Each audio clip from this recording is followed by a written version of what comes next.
Hi friends, R4iലേക്ക് എല്ലാവർക്കും ഒരിക്കൽ കൂടി സ്വാഗതം.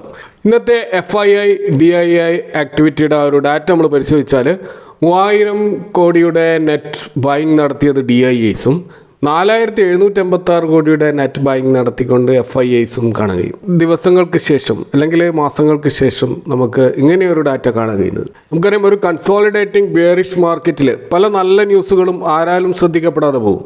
നല്ല ഓർഡർ കിട്ടി, നല്ല റിസൾട്ട് വന്നു തുടങ്ങിയ വാർത്തകളൊക്കെ ഒരു സ്റ്റോക്കിലുണ്ടായാൽ അതുകൊണ്ടൊന്നും ആ സ്റ്റോക്കിൻ്റെ പ്രൈസ് ഉയരണമെന്നില്ല. കാരണം ഒരു ബെയറിഷ് ട്രെൻഡിലേക്ക് പോകുന്ന മാർക്കറ്റിൽ എല്ലാവരും തിരയുന്നത് നെഗറ്റീവ് ന്യൂസിന് വേണ്ടിയിട്ടാണ്. കാരണം അതായിരിക്കും അവർക്ക് ഒരു ട്രിഗർ പോയിൻ്റായിട്ട് വന്നുകൊണ്ട് അവരെ സെല്ലിങ്ങിലേക്ക് പ്രേരിപ്പിക്കുക.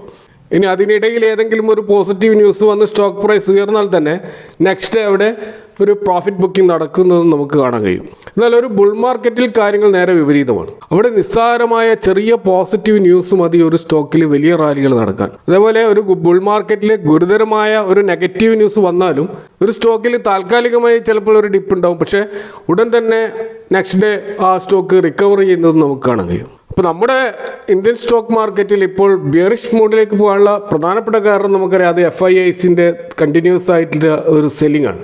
അപ്പോൾ അവർ വിൽക്കുന്നത് ഒരു സ്ട്രാറ്റജിയുടെ അടിസ്ഥാനത്തിലാണ്, അല്ലാതെ ന്യൂസ് ബേസ്ഡ് ആയിട്ടോ നമ്മുടെ മാർക്കറ്റ് മോശമായതുകൊണ്ടൊന്നുമല്ല. കാരണം അവർക്ക് ബെറ്റർ റിട്ടേൺ കിട്ടുന്ന മാർക്കറ്റുകൾ ഇപ്പോൾ US അവൈലബിൾ ആണ്. സ്വാഭാവികമായിട്ടും അവർ ഇവിടെ നിന്ന് ഫണ്ടുകൾ കുറച്ച് അങ്ങോട്ടേക്ക് മാറ്റാൻ ശ്രമിക്കുകയാണ്. എന്നാൽ US മാർക്കറ്റ് ഇപ്പോൾ വളരെ ആകർഷകമാണെങ്കിലും അതിപ്പോൾ ഓവർ വാല്യൂഡ് ആയിട്ടുള്ള പൊസിഷനിലേക്ക് പോയിക്കൊണ്ടിരിക്കുകയാണ്. തീർച്ചയായിട്ടും അവിടെ ഒരു ബബിൾ ബേസ്റ്റ് ചെയ്യാനുള്ള സാധ്യത എപ്പോഴും ഉണ്ട്. അപ്പോൾ അതുകൊണ്ട് തന്നെ ഇപ്പോൾ പോകുന്ന ഈ FIIs ഏത് സമയവും നമ്മൾ മാർക്കറ്റിലേക്ക് തിരിച്ചു വരാനുള്ള സാധ്യത വളരെ കൂടുതലാണ്. ഇപ്പോൾ FIIയുടെ ഇൻവെസ്റ്റ്മെൻറ്റ് ക്യാപിറ്റൽ എന്ന് പറയുന്നത് വളരെ വലുതാണ്. അപ്പോൾ നമ്മൾ ഇന്ത്യൻ മാർക്കറ്റിൽ ഡൊമസ്റ്റിക് ഇൻവെസ്റ്റേഴ്സിനേക്കാൾ സ്വാധീനം അവർക്കായിരുന്നു. 5-6 മാസങ്ങളിലുള്ള നിരന്തരമായ വിൽപ്പന കാരണം ഇപ്പോൾ FIIസും DIIസും തമ്മിലുള്ള ആ ഒരു അന്തരം വളരെയധികം കുറഞ്ഞു വരികയാണ്. ഇപ്പോൾ രണ്ടുപേരും ഏകദേശം ഒരേ ലെവലിൽ എത്തിയിരിക്കുകയാണ്. നമുക്ക് കാണുകയും ഒക്ടോബർ 2024 1,14,000 കോടിയുടെ സെല്ലിംഗ് ആണ് FIIs നടത്തിയത്. നവംബറിൽ അത് 45,000 കോടിയുടെ സെല്ലിംഗ് ആണ്. ഡിസംബറിൽ അത് 16,000 കോടിയുടെ സെല്ലിംഗ് ആണ്. അങ്ങനെ കുറഞ്ഞു വന്നെങ്കിലും പിന്നീട് ജനുവരിയിൽ അത് വീണ്ടും വർദ്ധിച്ചിട്ട് 87,000 കോടിയുടെ സെല്ലിംഗ് അവർ നടന്നുകൊണ്ടിരിക്കുന്ന ഈ ഒരു ഫെബ്രുവരി മാസം അവർ 33,000 കോടിയുടെ സെല്ലിംഗ് ഓൾറെഡി നടത്തിയിട്ടുണ്ട്. അതിൽ ഒരു ദിവസം മാത്രമായിരുന്നു അവർ 809 കോടിയുടെ ഒരു നെറ്റ് ബയേഴ്സ് ആയിട്ട് നമുക്ക് കാണാൻ കഴിഞ്ഞത്. അതിനുശേഷമാണ് ഇന്ന് നമുക്ക് FIIസിൻ്റെ ബൈങ് കുറച്ച് കൂടിയിട്ട് 4,000 കോടിയുടെ ഒരു നെറ്റ് ബയേഴ്സ് ആയിട്ട് അവർ മാറിയിരിക്കുന്നത്. എന്നാൽ DIIs കണ്ടിന്യൂസ് ആയിട്ട് നമ്മുടെ മാർക്കറ്റിൽ വാങ്ങിച്ചുകൊണ്ടേയിരിക്കുകയാണ്. ഇപ്പോൾ ഫെബ്രുവരിയിലെ ഒരു ഡാറ്റ തന്നെ നമ്മൾ നോക്കുകയാണെങ്കിൽ ഫെബ്രുവരി 17 വരെ അവർ 30,000 കോടിയുടെ ഒരു ബൈങ് നടത്തിയിട്ടുണ്ട്. എത്രമാത്രം FII സെല്ലിംഗ് നടത്തിയിട്ടുണ്ടോ ഏകദേശം അത്രത്തോളം തന്നെ DIIസിന് ബൈ ചെയ്യാനും കഴിയുന്നുണ്ട്. അപ്പോൾ ഈ DIIs ഇങ്ങനെ നിരന്തരം ബൈ ചെയ്യുന്നത് കൊണ്ടാണ് FII സെല്ലിംഗ് ഇപ്പോൾ നമുക്ക് പ്രശ്നമാകാത്തത്. എന്നാൽ FIIയുടെ കൂടെ DIIസും അതേപോലെ തന്നെ പബ്ലിക്കും ഒക്കെ സെല്ല് ചെയ്യാൻ തുടങ്ങിയാലാണ് നമ്മൾ ലോവർ സർക്യൂട്ടിലേക്ക് പോവുക.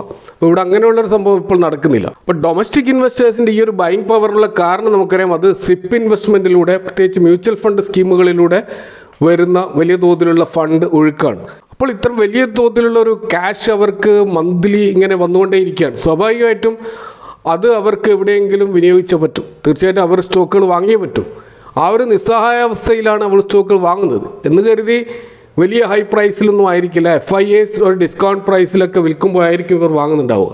കാരണം ഇതിനു മുമ്പ് ഒരു ബുൾ മാർക്കറ്റിൽ നമ്മൾ കണ്ടതാണ് DIIs വലിയ തോതിൽ സെല്ലേഴ്സായിട്ട് ഉണ്ടായിരുന്നു. ഇപ്പോൾ നമുക്ക് 2020 ഒക്ടോബർ മുതൽ ഫെബ്രുവരി 2021 വരെയുള്ള ഒരു ഡാറ്റ നമ്മൾ നോക്കിക്കഴിഞ്ഞാൽ ആ സമയത്തായിരുന്നു ഫോറിൻ ഇൻവെസ്റ്റേഴ്സ് വൻതോതിൽ നമ്മളെ മാർക്കറ്റിലേക്ക് ഇടിച്ചു കയറിയത്.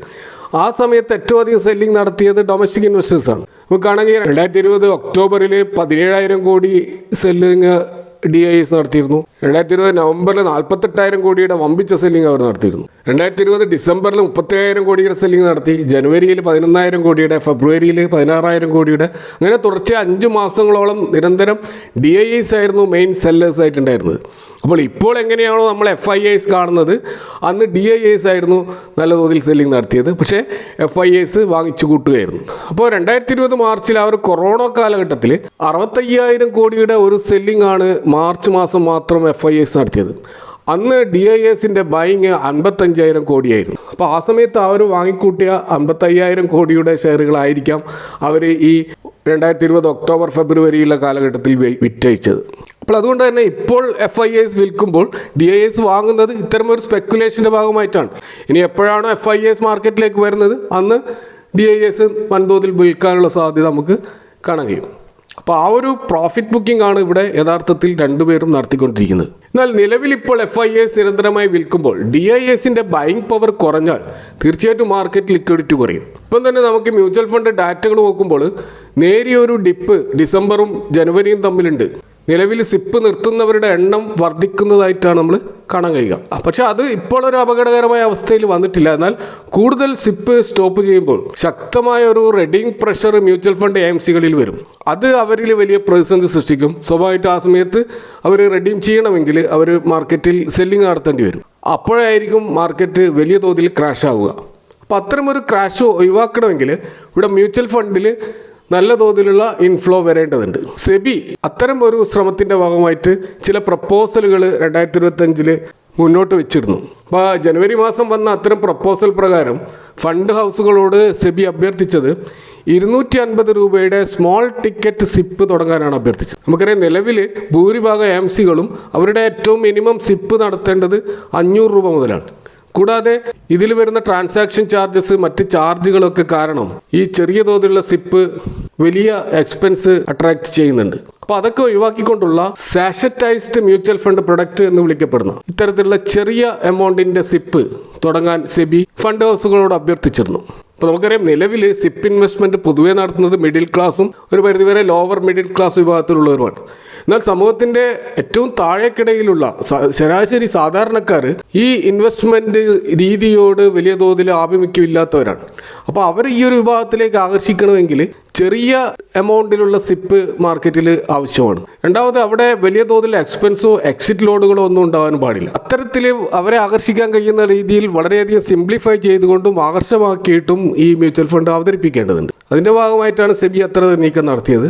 ആ സ്കീം പ്രകാരം പൊതുവെ ട്രാൻസാക്ഷൻ ചാർജസും മറ്റ് ഹിഡൻ ചാർജസും ഇല്ലാത്തത് കാരണം വളരെയധികം ലെസ് എക്സ്പെൻസീവ് ആയിട്ടായിരിക്കും അത് ഇൻവെസ്റ്റേഴ്സിന് കിട്ടുക. അപ്പോൾ ഈ സ്കീം പ്രകാരം 3 സിപ്പുകൾ മാത്രമേ വിവിധ AMCകളിൽ ഒരാൾക്ക് ചെയ്യാൻ പറ്റുള്ളൂ. അപ്പോൾ ഒരു മിനിമം 5 വർഷമെങ്കിലും ആ സിപ്പ് ചെയ്യണം എന്നാണ് പറയുന്നതെങ്കിലും ഏത് സമയവും അവർക്ക് ആ സിപ്പ് സ്റ്റോപ്പ് ചെയ്യാം. അങ്ങനെ സ്റ്റോപ്പ് ചെയ്യുമ്പോൾ അവിടെ യാതൊരുവിധ റെസ്ട്രിക്ഷൻസും ഇല്ല എന്നുകൂടി സെബി പറയുന്നുണ്ട്. അതുപോലെ ഇത് UPI അതുപോലെ NACH പോലെയുള്ള ലേറ്റസ്റ്റ് ടെക്നോളജി ആപ്പ് വഴി ആയിരിക്കണം ചെയ്യേണ്ടത് എന്നും പറയുന്നുണ്ട്. കാരണം മാനുവലി ബാങ്കുകളിൽ പോയിക്കൊണ്ടുള്ള അത്തരം സിപ്പല്ല ഇവിടെ ഉദ്ദേശിക്കുന്നത്. ഓട്ടോമേറ്റഡ് ആയിട്ടുള്ള സിപ്പാണ് ഈ സാധാരണക്കാർക്കിടയിലേക്ക് കൊണ്ടുവരാൻ സെബി ശ്രമിക്കുന്നത്. ഇത് കൂടാതെ ഇത്തരം ഒരു സിപ്പ് ഈ ഫണ്ട് ഹൗസുകൾ ഓഫർ ചെയ്യുമ്പോൾ അത് ചില സെക്ടറുകളെ ഒഴിവാക്കണമെന്ന് അവർ പ്രത്യേകം പറയുന്നുണ്ട്. അതിലൊന്ന് ഡെറ്റ് മ്യൂച്വൽ ഫണ്ടുകൾ ആവശ്യമില്ല. അതുപോലെ സെക്ടോറൽ തീമാറ്റിക് സ്കീമുകൾ ഒഴിവാക്കണമെന്നും പറയുന്നുണ്ട്. കൂടാതെ സ്മോൾ ക്യാപ്പും മിഡ് ക്യാപ്പും ഒഴിവാക്കണമെന്നും പറയുന്നുണ്ട്. അപ്പോൾ അവിടെ ഉദ്ദേശിക്കുന്നത് വളരെ സേഫ് ആയിട്ടുള്ള ലാർജ് ക്യാപ്പ് അല്ലെങ്കിൽ ബാലൻസ്ഡ് അഡ്വാൻറ്റേജ് ഫണ്ടുകളിലൊക്കെ ഇൻവെസ്റ്റ് ചെയ്യാനാണ് ഇവിടെ സെബി ഈ ഫണ്ട് ഹൗസുകളോട് അഭ്യർത്ഥിച്ചിട്ടുണ്ടാവുക. അപ്പോൾ ഇതിൻ്റെ ഭാഗമായിട്ട് ഇന്ന് നമുക്ക് കാണാൻ കഴിയും Paytm അവർ ഒരു 250 രൂപയുടെ ഒരു സിപ്പ് അവതരിപ്പിക്കുകയാണ്. അവർ SBI മ്യൂച്വൽ ഫണ്ടുമായിട്ട് അലൈൻ ചെയ്തുകൊണ്ടാണ് ഈ ഒരു ഫണ്ട് അവതരിപ്പിക്കുന്നത്. ജൻ നിവേഷ് സിപ്പ് എന്നാണ് ഇതിൻ്റെ പേര്. അപ്പോൾ ഇതിൻ്റെ ഒരു ലോഞ്ചിങ് നടത്തിയിട്ടുള്ളത് സെബിയുടെ ചെയർപേഴ്സൺ ആയിട്ടുള്ള മാധവിപുരി ബുഷും അതേപോലെ SBI ചെയർമാൻ CS ഷെട്ടിയും ചേർന്നാണ്. അപ്പോൾ ഈ ഒരു സിപ്പിൻ്റെ ഒരു പ്രത്യേകത ഇവിടെ നമുക്ക് ഈ 250 രൂപയുടെ സിപ്പ് ഡെയിലി വേണമെങ്കിൽ ചെയ്യാം. ഡെയിലി ഓപ്ഷൻ കൊടുത്തുകൊണ്ട് ഡെയിലി 250 രൂപ സിപ്പ് എന്ന രീതിയിൽ ചെയ്യാം. കൂടാതെ സാധാരണഗതിയിലുള്ള മന്ത്ലി ഓപ്ഷൻ ഉണ്ട്. കൂടാതെ വീക്കിലിയും ഇതിൽ കോൺട്രിബ്യൂട്ട് ചെയ്തുകൊണ്ട് സിപ്പ് ചെയ്യാം എന്നും ഉള്ള ഒരു ഓപ്ഷനും ഇതിൽ കൊടുത്തിട്ടുണ്ട്. അപ്പോൾ നിലവിലിത് Paytm ഫിൻടെക്കിൻ്റെ അവരുടെ ഒരു പ്ലാറ്റ്ഫോമിലും അതേപോലെ SBIയുടെ യോനോ ആപ്പിലും അവൈലബിൾ ആകുമെന്നാണ് പറഞ്ഞിട്ടുള്ളത്. എന്നാൽ അത് മറ്റ് ഡിസ്കൗണ്ട് ബ്രോക്കേഴ്സിൻ്റെ ആപ്പുകളിലും മറ്റ് ഫിൻടെക് പ്ലാറ്റ്ഫോമുകളിലൊക്കെ ഇത് അവൈലബിൾ ആകുമെന്നാണ് ഇത് അനൗൺസ് ചെയ്തുകൊണ്ട് സെബിയുടെ ചെയർപേഴ്സൺ പറഞ്ഞിട്ടുള്ളത്. നിലവിൽ ചില മ്യൂച്വൽ ഫണ്ട് ഹൗസുകൾ 100 രൂപയുടെ മൈക്രോ സിപ്പുകൾ അനുവദിക്കുന്നുണ്ട്. പക്ഷെ അവിടെ കുറേ റെസ്ട്രിക്ഷൻസ് ഉണ്ട്. കൂടാതെ അവരുടെ ചാർജസ് ഹൈ ആയിരിക്കാം. അപ്പോൾ അത്തരത്തിലുള്ള കാര്യങ്ങളൊക്കെ ഒഴിവാക്കിക്കൊണ്ടുള്ള കുറച്ചുകൂടി യൂസർ ഫ്രണ്ട്ലി ആയിട്ടുള്ള അതുപോലെ താഴേക്കിടയിലുള്ള ജനങ്ങളെ കൂടി ഈ ഒരു സാമ്പത്തിക സാക്ഷരതയിലേക്ക് അല്ലെങ്കിൽ അവരുടെ ഇൻവെസ്റ്റ്മെൻറ്റ് ഹാബിറ്റ് വർദ്ധിപ്പിക്കാവുന്ന രീതിയിലുള്ള സ്കീമാണ് ഇവിടെ കൊണ്ടുവന്നിട്ടുള്ളത്. SBI അഥവാ സ്റ്റേറ്റ് ബാങ്ക് ഓഫ് ഇന്ത്യയുടെ മ്യൂച്വൽ ഫണ്ട് വെബ്സൈറ്റിൽ നമുക്കിത് കാണാൻ കഴിയുന്നത് ജൻ നിവേശ് സിപ്പ് എന്ന പേരിലാണ്. അപ്പോൾ ഇവർ ഇത് ഇൻവെസ്റ്റ് ചെയ്യാൻ പോകുന്നത് SBI ബാലൻസ്ഡ് അഡ്വാൻറ്റേജ് ഫണ്ടിലേക്കായിരിക്കും. അപ്പോൾ SBIയുടെ ഈ ഒരു ഡെറ്റും അതേപോലെ ഈക്വിറ്റിയും മിക്സ് ചെയ്തിട്ടുള്ള ബാലൻസ്ഡ് അഡ്വാൻറ്റേജ് ഫണ്ടിലേക്കായിരിക്കും ഇതിൻ്റെ സിപ്പ് പോവുക എന്നാണ് ഇവിടെ കാണാൻ കഴിയുന്നത്.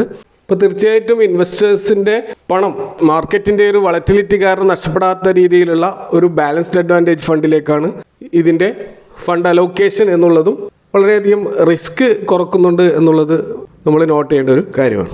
അപ്പോൾ FII സെല്ലിങ്ങിനെ മറികടക്കാൻ വേണ്ടി നമ്മുടെ മാർക്കറ്റിൽ ലിക്വിഡിറ്റി വർദ്ധിപ്പിക്കാൻ അതുവഴി DISന് നല്ല ബൈങ് പവർ ഉണ്ടാക്കാനും വേണ്ടിയുള്ള ഈ ഒരു ശ്രമം തീർച്ചയായിട്ടും മാർക്കറ്റിൽ ചെറിയ തോതിലുള്ള ഒരു പോസിറ്റീവായിട്ടുള്ള ഒരു കാര്യമാണ് സെബിയുടെ ഭാഗത്തുനിന്ന് ഉണ്ടായിട്ടുള്ളത്. അപ്പോൾ ഈ വിഷയവുമായി ബന്ധപ്പെട്ട നിങ്ങളുടെ അഭിപ്രായങ്ങളും കമൻറ്റുകൾ അറിയിക്കുക. Thanks for watching. See you next time with another video.